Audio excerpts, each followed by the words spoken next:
Start making lists and prioritizing. Good. See, now you're thinking. She would start teaching the kids how to help. So if a woman's a little on the elderly side, what would she be doing?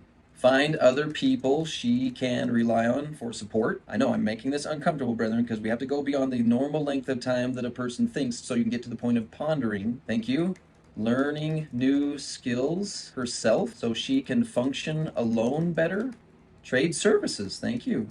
Whew, that might have been a little bit difficult. I want you to now go back into man brain, and God lets you go on a lunch break from being man of the mountain, and you go sit on the edge of the hill, and you look down, and you see your woman doing the following things. My woman has gotten to work. She has turned to God, bonding and getting training with her fellow sisters. She's making lists and prioritizing. She's starting to teach the kids. She's finding other people she can rely on. She's learning new skills herself so she can function alone, but she's trading service with other women. She's talking to other women. She's starting a group. They're building up some power.